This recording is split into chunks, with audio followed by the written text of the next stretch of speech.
인생에서 40대는 사람의 등뼈 또는 허리에 비유할 수 있을 것 같습니다. 10대 땐 철 모르고 일단 저지르고 보면 다 되는 줄 알았고 20대에는 열정으로 모든 걸 밀고 나갈 수 있을 것 같았고 30대가 되니 뭔가 좀 보이는 것 같은데 막상 잡으려고 하니 실력이 부족한 것 같고 그래서 미래를 위해 준비하게 되죠. 이제 40대가 되고 보니 살짝 손에 익은 듯한 삶의 도구들이 조금씩 내 것을 만들어내고 있는 듯한 느낌이 들게 되지요. 그리고 50대엔 그것들을 바탕으로 새롭게 10대 때의 치기 어린 열정과 대담함으로 어릴 적 못해봐서 아쉬웠던 것들을 다시 시작해보는 나의 두 번째 삶이 시작된다고 생각합니다. 그래서 40대를 다음 단계로 넘어가는 발판이자 인생의 허리라고 저는 말하고 싶습니다. 우리 삶의 구비마다 굵은 마디가 새로 생겨날 때마다 그 중요한 순간들을 잘 극복하고 넘길 수 있게 해주는 것들이 있죠. 20대의 청춘 끝자락에서 30대의 막연한 두려움을 느낄 때 저는 김광석의 30즈음의 노랫말 속에서 위로를 받았습니다. 그리고 40대엔 이제 이 책 김미경의 40 수업이 저에게 위로와 버팀목이 되어줄 것 같은 생각이 들었습니다. 이 책 속의 이야기들은 꼭 40대만을 위한 이야기가 아닌 것 같아요. 제목은 김미경의 40 수업이라고 했지만 읽어보시면 아실 것 같은데요. 30대에겐 우리 큰 누나가 내게 말하듯 급하게 너무 서둘지 마. 천천히 준비해도 돼. 라고 하는 것 같고 40대에겐 너 지금 잘하고 있어. 그러니 불안해하지 마. 하는 위로와 용기를 주고 그리고 50대와 그 이후 세대들에겐 작가의 말처럼 지금도 늦지 않았습니다. 두 번째 20살처럼 살아도 된다는 말을 하고 있습니다. 그래서 저는 딱히 40대만을 위한 이야기는 아니라고 생각합니다. 아무튼 인생에서 이처럼 삶을 길라잡이할 수 있는 좋은 책이 존재한다는 것은 참 좋은 것 같습니다. 이 책에선 공감만 하고 끝나진 않는 것 같습니다. 위로와 공감과 함께 저자 나름의 해결 방법이랄까요? 어떻게 하면 힘든 마음의 고비를 지혜롭게 넘길 수 있을지에 대한 조언을 함께 담고 있어서 뭔가를 새롭게 시작을 하려는 나에게 용기를 준다고 할까요? 그래서 전 이 책을 단순한 위로가 아닌 든든한 인생 길라잡이쯤으로 생각해도 좋을 것 같다고 생각해 봤습니다. 그럼 저자가 우리에게 전해주고 싶은 이야기가 무엇인지 책 속으로 함께 들어가 보겠습니다.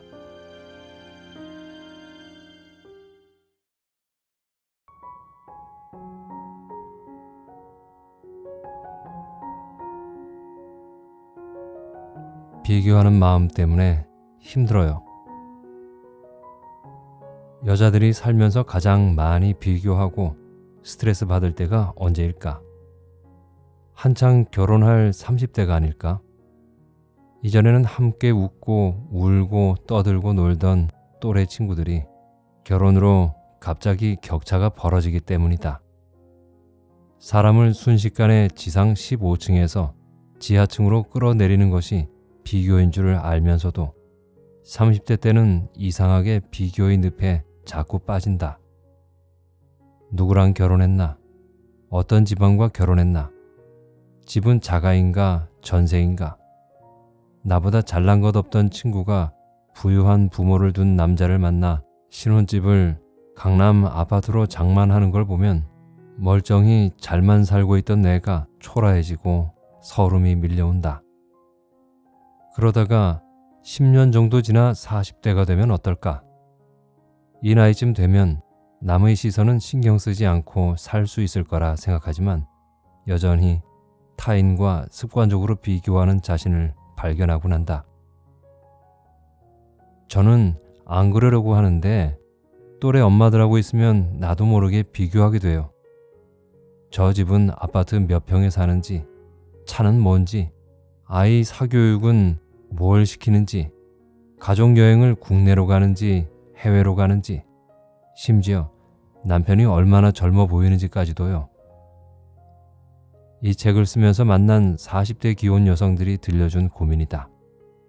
집, 차, 아이 사교육, 여행, 남편 외모. 속사정까지 알 순 없지만 겉으로 드러나는 것으로라도 서로의 등수를 매기고 나의 등수를 가늠해 본다. 그러다 보니 마음이 힘든 날이 많다. 비교를 재해석하는 법. 의지와 상관없이 자꾸 남과 비교하게 되는 이유 역시 마흔에 대한 고정관념 때문이다. 30대에는 40대가 되면 삶이 안정되고 모든 면에서 정점을 찍을 거라 생각한다. 40대에 받은 인생 성적표가 평생 나의 미래를 보장해 줄 거라고 믿으니까. 그러나 60이 되어 보니 알겠다. 비교가 얼마나 부질없는 시간 낭비였는지. 30대 때 나는 동창회에 나갔다 하면 화가 나서 돌아왔다. 나중에 알고 보니 나뿐만 아니라 친구들도 다 그랬단다. 나보다 잘난 친구들은 항상 눈에 띄기 마련이니까. 나보다 돈 잘 버는 애, 대단한 집안으로 시집간 애, 나보다 젊어 보이고 예쁜 애. 앞에서는 다들 웃었지만 각자 집에 돌아가서는 하나같이 열등감에 시달렸다. 재미있는 건 30년이 지난 지금은 완전히 달라졌다는 점이다. 동창회에 다녀오면 모두 기분이 좋아진다. 서로가 그렇게 짠하고 불쌍할 수가 없다. 인생의 희로애락을 몇 바퀴쯤 돌고 나면 자랑하고 비교하는 게 아무 의미가 없다는 것을 저절로 알게 된다. 살아보니 나와 남편, 부모님과 시댁, 아이까지 각자의 희로애락이 동시에 돌아간다. 나의 의지와 상관없이 불행이라 믿었던 것이 행복으로 바뀌고 행복이라 믿었던 일이 하루아침에 불행이 되기도 한다. 학창시절 수재라고 소문났던 친구 아들은 해외 유학까지 다녀왔는데 취업이 되지 않아 아직도 백수로 지낸다. 엄청난 부잣집으로 시집가 결혼식 때 친구들의 부러움을 한 몸에 받았던 친구는 시댁이 망하는 바람에 지금도 빚을 갚느라 허덕인다. 남편이 고위직 공무원이라고 늘 자랑하던 친구는 남편이 은퇴한 이후 각자 서울과 강원도에 떨어져 산다. 알고 보니 오랫동안 사이가 안 좋았다고 한다. 그래서 요즘은 친구들을 만나면 자녀 이야기는 절대 하지 않는다. 이제는 아이 실력을 내 실력으로 가져오지 않는다. 무슨 일을 하는지도 묻지 않는다. 은퇴하고 산에 가는 친구들이 반이라서 부부 사이도 묻지 않는 것이 예의다. 이혼했거나 따로 사는 친구들이 워낙 많아서다. 그저 맛있는 음식을 먹으면서 또 먹는 이야기를 한다. 너 요즘 건강식품 뭐 먹니? 이거 먹으니 좋아지더라. 너도 한번 먹어봐. 하며 건강을 챙기고 아프지 말자며 서로의 등을 토닥여준다. 이제는 서로 눈빛만 봐도 안다. 누구나 인생에서 부족하고 못나고 아픈 짐을 몇 개씩 안고 살아간다는 사실을. 그럼에도 꿋꿋이 버티며 하루하루를 살아내는 친구들이 자랑스럽고 안쓰러워 서로 진심으로 격려만 해준다. 그러고 보면 진정한 동창회는 60대부터가 아닌가 싶다. 인생 경험이 많지 않은 30대까지는 이런 이치가 잘 와닿지 않는다. 평생 지금처럼 살 것 같은 착각에 자꾸 빠지기 때문이다. 그러나 인생의 희노애락이 본격적으로 몰아치는 시기는 40대부터다. 그때부터 본격적으로 망하고 아이들이 제대로 사고를 치고 부부 사이가 틀어지고 부모님이 아프기 시작한다. 아직 인생 전반전도 끝나지 않았는데 본 게임에 들어가기도 전에 서로의 대차대조표 보면서 비교하는 게 큰 의미가 없다는 얘기다. 물론 머리로는 알지만 마음속에서 시시때때로 올라오는 열등감을 막기 어려울 수 있다. 그럴 땐 어떻게 해야 할까? 비교를 재해석하는 것이 중요하다. 비교하는 것과 비교 때문에 상처를 받는 것은 완전히 다른 문제이기 때문이다. 나는 대단한 사람들을 보며 비교하는 마음이 불쑥 올라올 때마다 이렇게 해석한다. 인생에 지상이 있으면 지하도 있는 법이다. 가족이 4명이면 그들 중 누구는 꼭대기에 있고 누구는 밑바닥에 있는 법이다. 사람들은 자신의 꼭대기만 들고 나오지 바닥은 잘 안 보여준다. 여기에 비교의 함정이 있다. 나무의 꼭대기만 보고 비교를 한다는 것이다. 누구나 자신의 바닥은 좀처럼 보여주지 않는다. 그래서 자기 바닥은 자기만 안다. 비교는 자신만 아는 바닥과 타인이 보여주는 꼭대기와의 대화다. 여기서 우리가 놓치는 것은 상대도 역시 나와 같다는 것이다.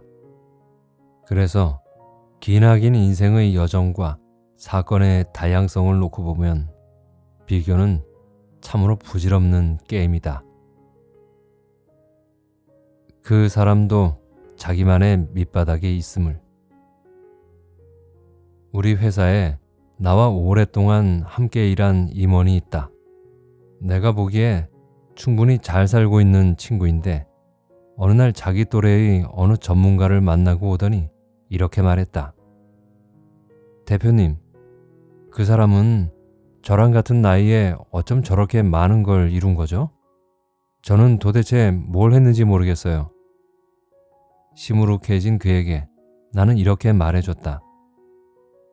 너는 너의 꼭대기가 있잖아. 다른 사람들이 너의 꼭대기를 보게 되면 오히려 부러워할걸? 그 대신 너도 너의 밑바닥을 알잖아? 그것 때문에 괴로워하듯이 그 사람도 자기만의 밑바닥이 있어. 남의 꼭대기와 싸우지 말고 너의 밑바닥과 싸워. 내 것에 집중해.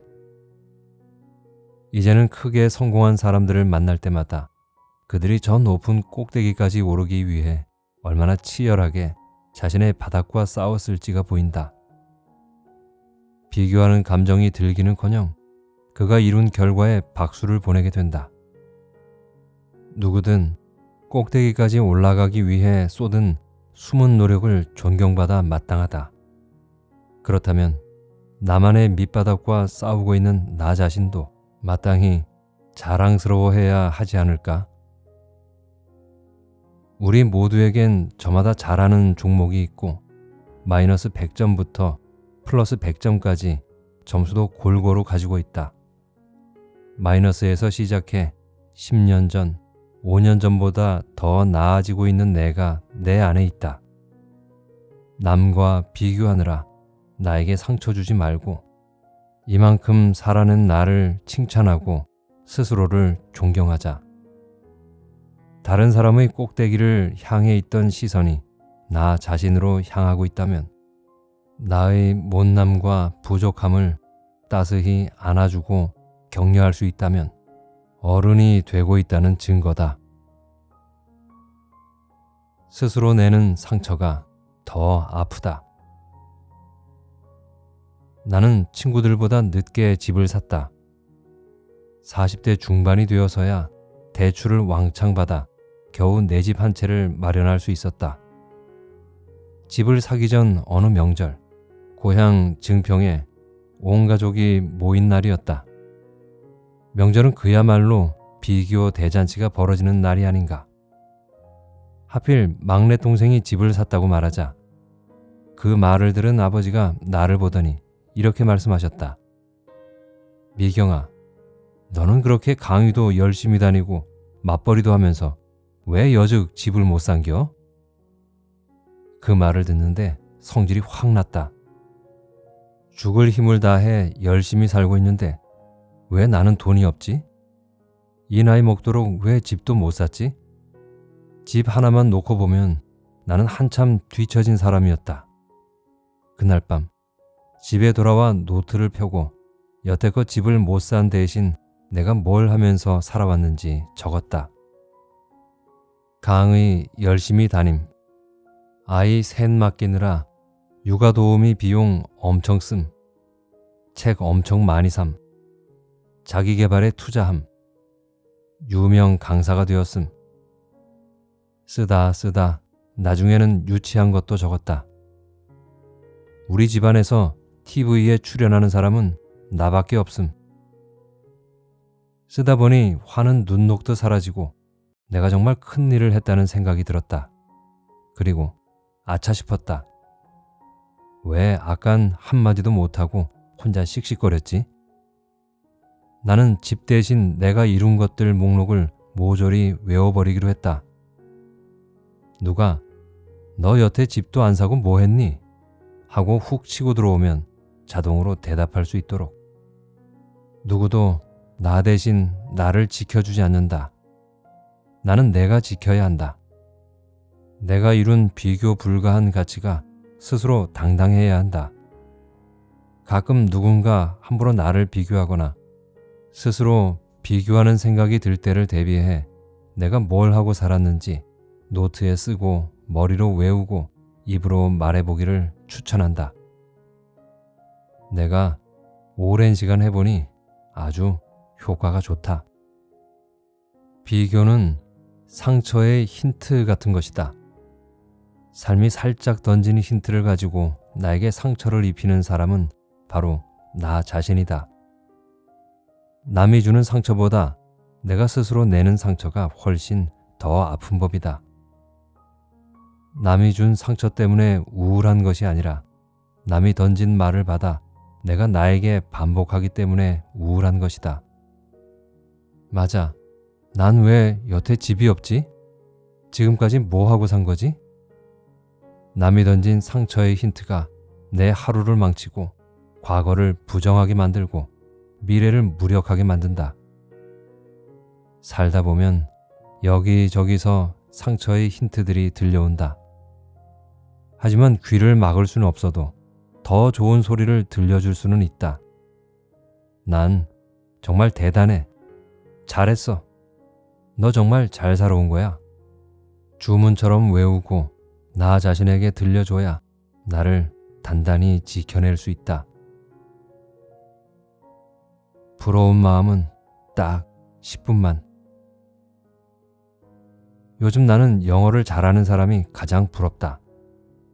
대학 졸업 후 유학을 가고 싶었는데 일하고 결혼하고 아이 셋을 키우느라 실행에 옮기지 못했다. 아직도 나에게는 혼자 미국으로 유학을 가서 공부하겠다는 목표가 있다. 그리고 영어 잘하는 사람을 부러워하는 마음으로 50대 후반부터 영어 공부를 시작했다. 영어 잘하는 사람을 향한 나의 부러움은 착한 소망이고 건강한 감정이다. 남과 비교하면서 나를 비교 지옥으로 몰고 갈 것인가, 성장 기회로 삼을 것인가는 전적으로 나의 선택에 달려있다. 흔히들 부러우면 진다 라고 얘기하는데 반은 맞고 반은 틀렸다. 부러우면 지는 것이 아니라 질 때까지 부러워만 하는 것이 진짜 지는 것이다. 부러운 마음은 딱 10분만. 그 후로는 나도 해봐야지가 되어야 건강한 사람이다. 아직도 20, 30대 때처럼 남들과 비교하면서 질투, 자책, 우울로 치달을 것인가? 아니면 나를 성장시킬 기회로 삼을 것인가? 부러우면 이긴다. 내가 스스로에게 늘 하는 말이다. 당신도 이 말을 스스로에게 자주 들려주길 바란다. 평범한 사람이 비범해지는 유일한 방법. 저 자신에게 이렇게 몰입해 본 적은 처음인 것 같아요. 덕분에 심각했던 우울증이 사라지고 제가 어떤 사람인지 알게 됐어요. 지금 암투병 중인 남편이 떠나면 혼자 살아갈 자신이 없었는데 이제 버텨낼 힘이 생겼습니다. 저에게 다양한 재능과 끝까지 해낼 수 있다는 능력이 있다는 걸 처음 알았어요. 덕분에 지금 커뮤니티에서 저만의 챌린지를 진행해 수익을 내고 있습니다. 5년 걸릴 일을 1년 만에 해냈어요. 평생 꾸준히 뭔가를 해본 적이 없는데 제가 해낼 수 있는 사람이라는 자신감을 얻었습니다. 지난해 12월 1년간 이어온 새벽 기상 챌린지를 마치고 참가자들이 들려준 이야기다. 1년간 하루도 안 빠지고 챌린지에 참여한 이들이 무려 2,100명에 달했다. 한마디로 기적 같은 일이다. 매달 14일간 새벽 5시에 일어나는 것은 정말 쉬운 일이 아니다. 매일 일어나야 하는 이유는 하나지만 일어나지 못할 이유는 10가지가 넘는다. 어떤 날은 전날 과로했고, 어떤 날은 몸이 아프고, 어떤 날은 일찍 출근해야 한다. 매일 생기는 나를 일으키지 못할 매우 합리적인 10가지 이유를 외면하고 무식할 정도의 강한 의지로 밀어붙여야 1년 완주가 가능하다. 그런데 그 일을 2,000명이 넘는 사람들이 해냈다니 그저 놀라운 일이 아닐 수 없다. 1년 완주자 중 상당수는 챌린지를 하는 동안 놀라운 변화를 경험했다. 자존감이 높아지며 우울감이 사라진 것은 물론 잃어버린 자신감을 되찾고 새로운 도전을 시작한 사람은 부지기수다. 1년 동안 실제로 자신만의 비즈니스를 시작해 성과를 낸 사람도 적지 않다. 기상 시간을 앞당겼을 뿐인데, 새로운 아침 습관을 만들었을 뿐인데 어떻게 이런 변화와 성장이 가능했을까? 달라진 나를 발견하게 해주는 습관. 우리는 좋은 습관을 갖는 것이 얼마나 중요한지 잘 안다고 생각한다. 꾸준함이 최고의 성공 비결이라는 것도 머리로는 안다. 그러나 아무리 좋은 보약도 귀찮아서 거르듯 좋은 습관이 중요하다는 것을 알면서도 좀째 실천하지 않는다. 습관을 해마다 다짐하지만 작심삼일로 끝나는 영어 공부나 다이어트쯤으로 생각하는 것이다. 사실상 우리는 습관이 가진 진짜 위력을 절반도 알지 못한다. 습관이 가진 가장 놀라운 힘은 나 자신에게 몰입하게 해준다는 것이다. 우리는 새로운 습관을 만들고 싶을 때 자신과 심도 있는 대화를 나누기 시작한다. 예컨대 운동을 시작하려 해도 결심하고 실행하기까지는 많은 대화가 필요하다. 이 운동이 왜 필요한지, 꾸준히 할 자신이 있는지, 꾸준히 하려면 무엇이 필요한지, 운동을 통해 어떤 목표를 달성할지 묻고 생각하는 것이다. 그리고 마침내 도전을 시작하면 수시로 나를 들여다보게 된다. 운동을 지속하기 위해 퇴근 시간을 조정하고 퇴근 이후 약속도 당분간 잡지 않는다. 스스로를 격려하기 위해 운동복도 새로 마련하고 틈날 때마다 동기부여 영상도 본다. 습관을 몸에 배게 하기 위해 물리적 환경과 시간 등을 세팅하는 것이다. 안 하던 운동을 하느라 힘들고 지칠 때도 많지만 어떤 동작은 생각보다 잘 해내는 자신을 보며 놀라기도 한다. 매일 몸무게와 체지방을 체크하며 스스로를 밀착 관리한다. 그렇게 한 달간 꾸준히 운동한 결과 몸이 가벼워지고 마음도 밝아지면 내가 대견해 자존감도 덩달아 올라간다. 이처럼 뭔가를 꾸준히 하면 할수록 우리는 더 꾸준히 해야 할 이유를 찾게 된다. 공부 잘하는 아이일수록 부족한 점을 찾아서 더 공부하고 못하는 아이일수록 30분 만에 책을 덮는 것과 같은 이치다. 결국 좋은 습관은 나를 제대로 매니지먼트 해준다. 꾸준히 나에게 몰입해 내 안에 있는 새로운 잠재력을 발견하도록 만드는 것이다. 듬성듬성 보면 작년과 똑같은 나인데 촘촘하게 보면 가능성 있는 나, 믿을 만한 내가 보인다. 즉, 새로운 나, 다른 나를 발견하고 싶다면 좋은 습관을 가져야 하는 것이다. 하루 1시간만 진짜 나로 살아보자. 처음 습관을 만들 때는 하루 1시간만 집중하는 것이 좋다. 하루에 딱 1시간만 내가 되고 싶은 나로 살아보는 것이다. 작가를 꿈꾸고 있다면 1시간만 글을 써보고, 창업의 꿈을 꾸고 있다면 1시간 동안 창업 공부를 하는 것이다. 다이어트로 건강해진 나를 꿈꾼다면 1시간만큼은 운동을 한다. 오늘 한 가지만 해도 내일이 달라진다. 달라진 나는 다른 생각을 하고 다른 방향을 보기 시작한다. 가끔 나는 거울을 보면서 시간이 무섭다는 생각을 할 때가 있다. 내가 살아낸 모든 시간이 내 몸에 새겨지기 때문이다. 기쁜 시간을 살면 거울 속의 나도 영락없이 즐거워 보인다. 일주일이라도 슬프고 우울한 시간을 살면 얼굴색부터 칙칙해 보인다. 그래서 오늘의 나는 어제의 나와 꼭 닮아 있다.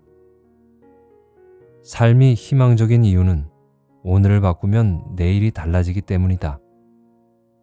나를 바꾸고 싶다면 오늘 하루에 집중하자.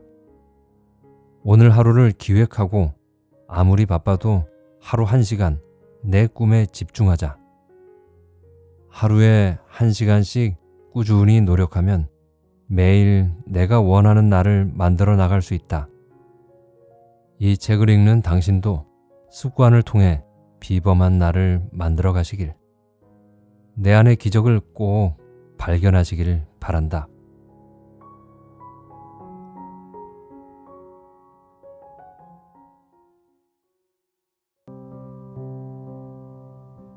며칠 전에 시내 큰 서점에 들러서 이리저리 책들을 구경하며 걷는데 매대 중간쯤에서 우연히 책 한 권을 집어들었습니다.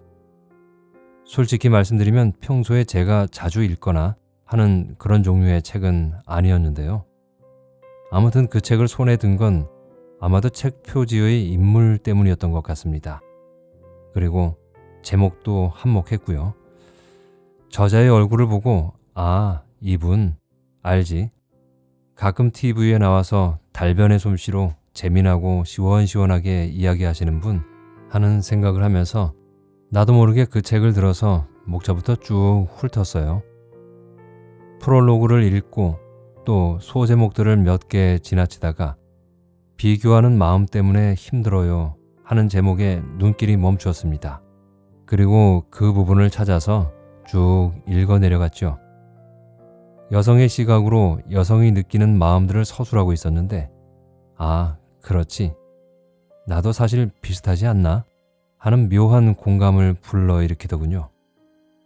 제가 남자로서 상황은 좀 다르지만 남과 비교하면서 속상하게 되는 포인트는 비슷하다고 할까요? 그래서 재미있게 읽었습니다. 그리고 그 책을 여러분들께도 꼭 소개해주고 싶어지더군요. 여러분들은 어떠셨나요? 나와 상황이 똑같지는 않아도 비슷한 세대를 살면서 남자 여자를 떠나서 공감되는 부분이 많지 않은가요? 저는 이 책을 소리내 읽으면서 이 이야기들이 제 이야기처럼 느껴져서 조금 더 잘 공감할 수 있었던가 봅니다. 혹시 힘드신가요? 위로가 필요하신가요?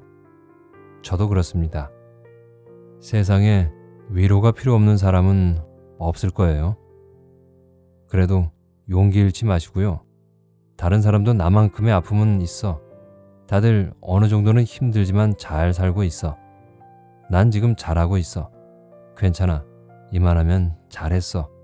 라고 스스로의 어깨를 토닥여 주시기 바랍니다. 끝까지 경청해 주셔서 감사하고요. 당신이 사랑하는 책방, 책방지기 미네르바였습니다. 행복한 시간 보내세요.